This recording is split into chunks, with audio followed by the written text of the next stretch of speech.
Welcome to Phase 1, Part 1 of my video series on developing a match grade load. For those of you who watched the introduction video, you know that the Phase 1 has two primary objectives.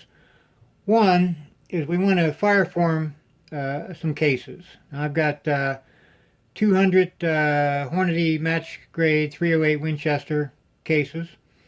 I also have some Winchester Super X factory rounds, so we'll be firing those as well to get some Winchester fireform cases. Now, what's a fireform case? Essentially, when you fire a cartridge in any given rifle, the brass will expand out to the cartridge walls. Essentially, it gives you a kind of a snapshot of the size of the chamber in your rifle. We need to do that in order to be able to determine our neck sizes, our head spacing for the particular rifle, and be able to set up the cases and the bullet seating and so on for that specific rifle that we'll be loading for. So we're going to fireform some cases. Now, as a secondary objective for Phase 1 is we're going to also record velocities and group sizes and kind of give us a control group of data. That way we can compare the control group with the finished product at the end of the series to see how much we've been able to improve the accuracy over just a standard load. Now, for Phase 1, we're not going to do a lot of work on the cases. We're simply going to essentially use a full-size die, and we're going to trim the cases to 2.005 inches, which is the trim length for 308 Winchester. I'm not going to go through turning the necks, measuring the neck wall sizes, setting the head. I have no idea what the head spacing is in the rifle, so I don't have the ability to bump the shoulder down to to a particular value because I don't know what that value is yet. That's why we're fireforming the cases. So I'm not going to be doing a whole lot of case prep other than trimming and using a full-length sizing die. For the components, of course, we're using the Hornady Match 308 Winchester cases. I'll be using the Hornady Interlock 30 caliber 150 grain Spire Point bullets. These are part number 3031 in the Hornady catalog. I'll be using Winchester WLR large rifle primers and IMR 4064 powder to charge the whole thing. Now, as I said, I'm not going to be putting a lot of work into just fireforming some cases, so we're not going to use a single stage press. We're just going to go ahead and use the L&L AP press, and I'll go over that in a little more in detail, how we're going to set it up in just a few minutes. I'm going to use my Power Case Prep Center to trim the cases, and we'll be using the Hornady bullet feeder, the Hornady control panel, the Hornady powder measure to measure the powder loads. We're not going to use a scale for each and every load. We're going to go ahead and set up our powder measure and get a relatively accurate load. But again, we're not going to put a lot of work into just fireforming some cases. We're just going to crank them out on the auto progressive press. Okay, first step, I'm going to do the one and only case prep operation that I'm going to do with these cases. I've set my Power Case Prep Center to trim down to 2.005 inches, which is the correct trim length for 308 Winchester. So I'm going to go ahead and trim those up. I got about 200 cases. I'm going to go ahead and get those trimmed up. And I've measured several of them. It looks like they start out around 2.011 inches, so they're just a little bit long, but not so much that it makes the trimming process ungainly. I always chamfer and deburr my cases before I measure them, just in case I have a little burr, a little piece of brass on there that will mess up my measurement.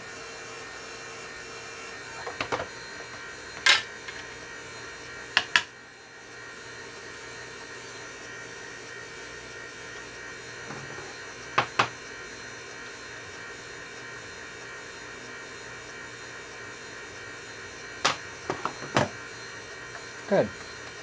I measure each one until I'm confident that I'm getting the right length on each one. And once I'm confident with the length setting on the Power Case Prep Center, I'll just go ahead and start trimming en masse. So, I've got about 197 cases to go, and I'll be back when I've got these things trimmed up.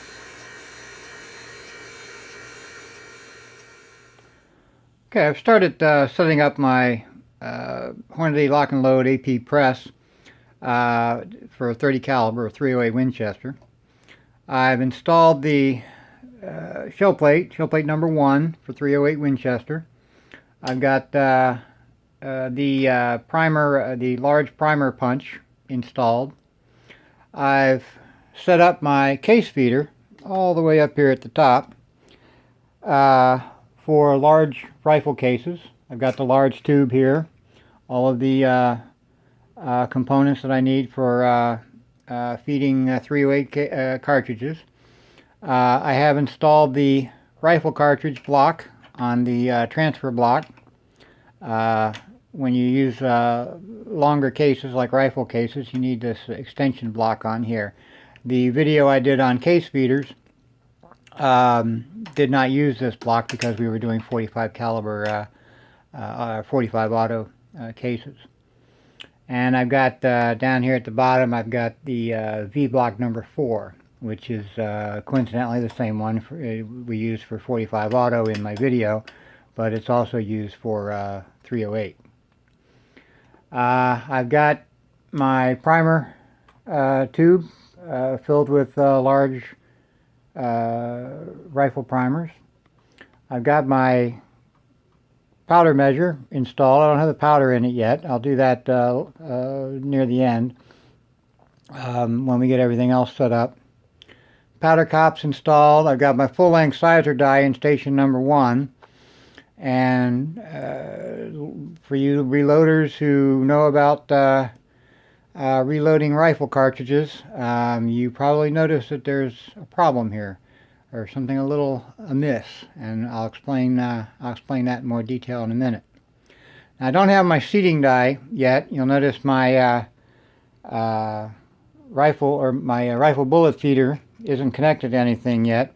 I'm going to go over the installation of the rifle bullet feeder die in a little more detail because that hasn't been done in any of my previous videos, and setting it up is a little different than setting up a normal die. Okay, so everything's we're kind of almost set up here for loading 308 Winchester, and I want to just talk about a couple of things first.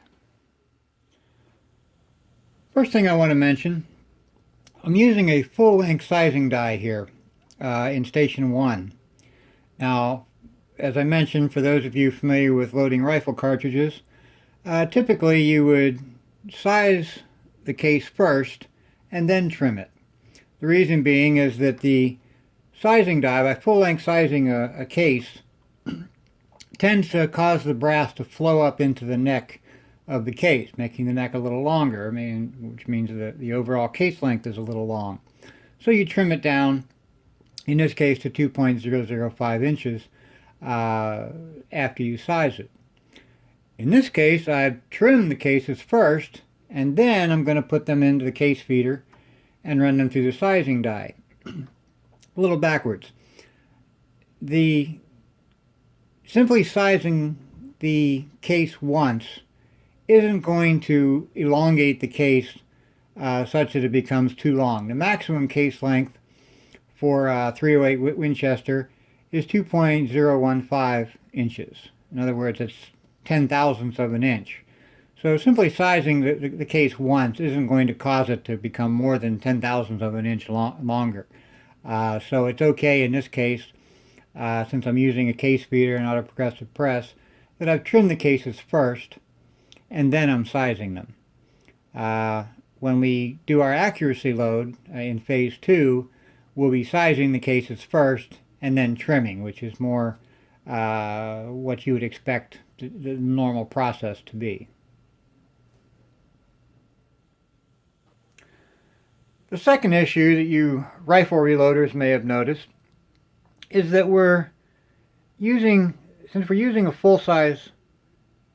full-length sizing die, we need to lube the cases before we put them in there. Otherwise, the cases could very well get stuck, and probably will get stuck in the full-length sizing die.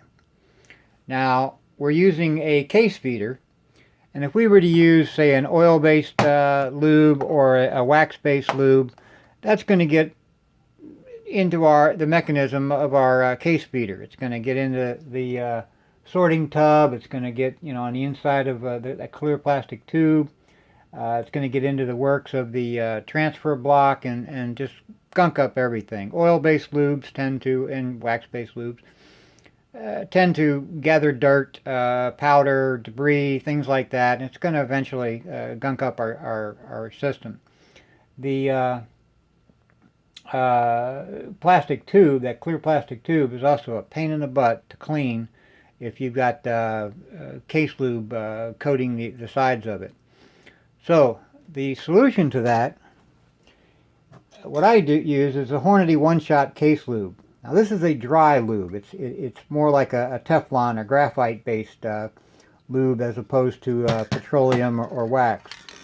So what we're going to do is spray the cases with this, allow the cases to dry. That'll leave a thin layer of what they call Dynaglide Plus. I suspect it's Teflon or graphite kind of lube, which is a dry lube, and it won't gunk up the works in our case feeder. It also they don't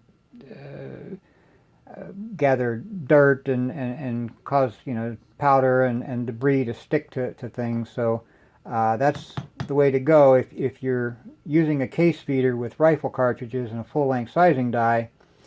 Use a dry lube, a dry case lube, as opposed to a petroleum or wax-based lube.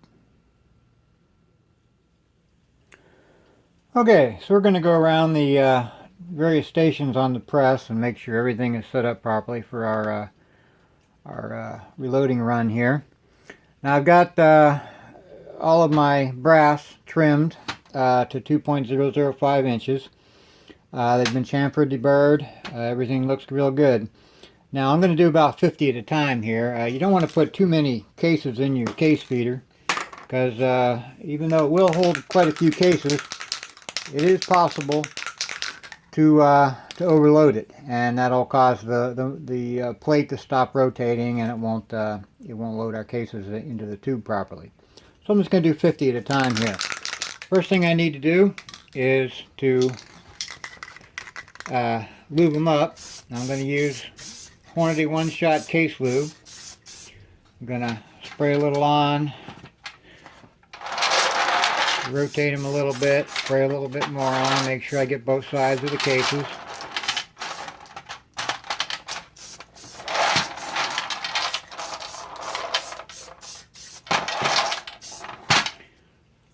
Okay, now I'm going to let that dry a little bit, and that'll leave that the very thin Teflon or Dynaglide coating on them that I spoke about before, and that'll lube our cases for us.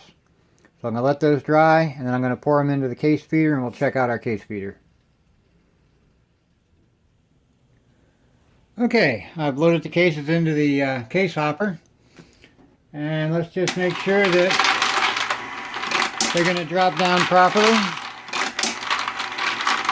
and in the right orientation. In other words, the head of the case to the bottom.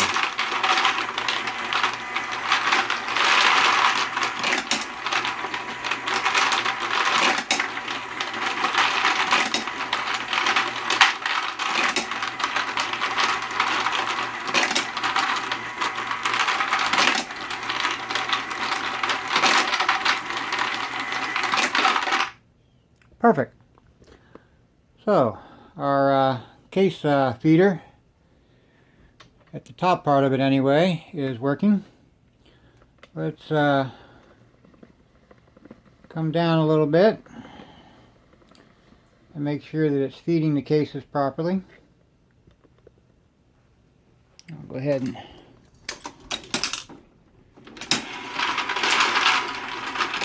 good. Now I've got the full-length sizing die adjusted basically in its standard format so that when the ram is all the way up, the bottom of the die just touches the shell plate. And what that'll do is give us a basically set the case to SAMI standards. It shouldn't be pushing the head back or the shoulder back at all, but just in case we have one with a little long head spacing, it'll bump it back a bit for us.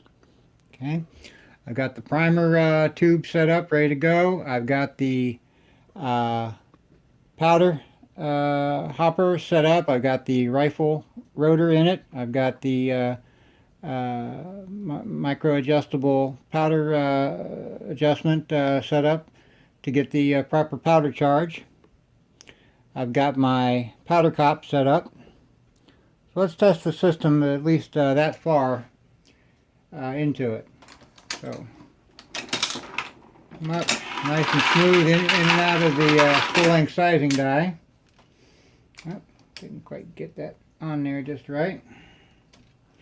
Okay, I'm going to push forward and prime that case.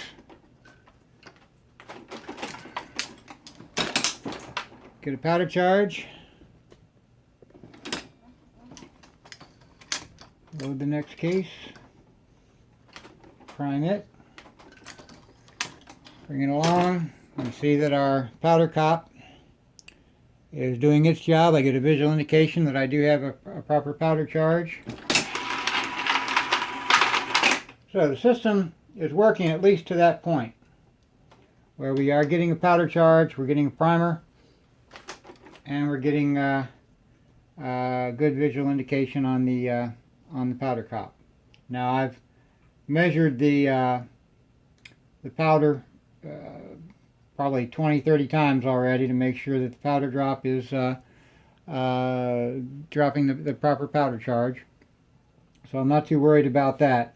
The next step then is we need to set up the rifle bullet feeder die so that it feeds the bullet, seats the bullet, and crimps it. Okay, I've installed the rifle bullet feeder die, got it all adjusted. You can see my video on the rifle bullet feeder die that I put up recently for how to get that adjusted and set up. So at this point, we're ready to go. We've already tested the other three functions. I've run the bullet feeder die through a few tests while I was adjusting it. Made some fine-tuning adjustments to the case feeder so that it feeds the cases a little cleaner so they don't start fall over on me. And just a few other little things. I've checked the powder measure over and over. So it's time to start our reloading session. Let's get to it. We've got a couple hundred bullets to manufacture here.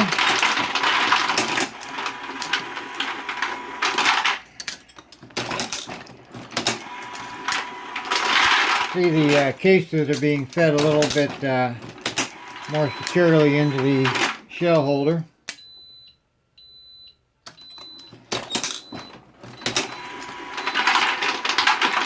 I'm getting a powder level alert, so I'm going to go ahead and put a little more powder into the hopper. I initially only put enough in to do some testing, but now that we're cranking out cartridges, it's time to go ahead and fill the hopper up. And that'll fix my alarm on the control panel.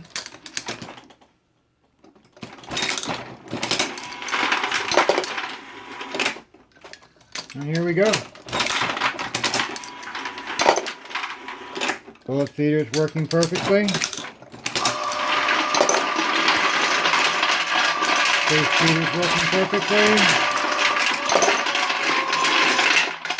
Getting good indications on the powder top.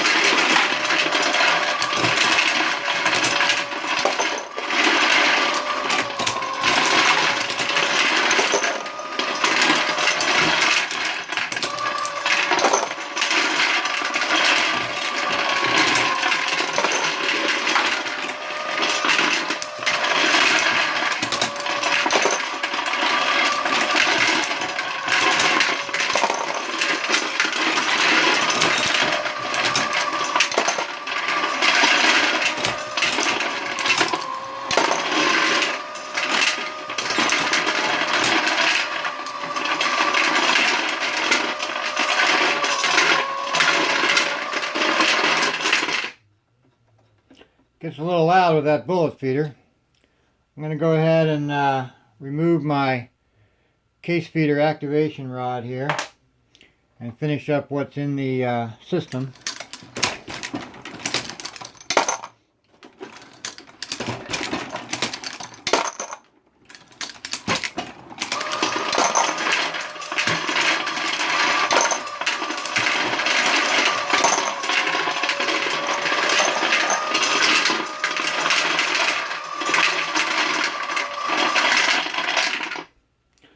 But as you can see, with the case feeder, the rifle bullet feeder, and using the auto progressive press, I can crank out some ammunition in a big old hurry.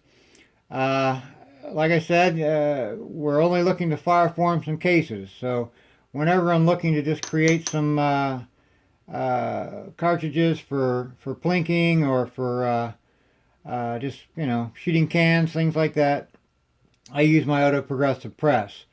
Our next step now is to go out to the range and fire form these guys, and then we'll get serious on loading for accuracy. We're going to switch over to the single stage. So next video we'll be going out to the range. That's all for this video. I hope you liked it. If so, please click the like button. Maybe even subscribe to my channel. Thanks for watching, and happy reloading.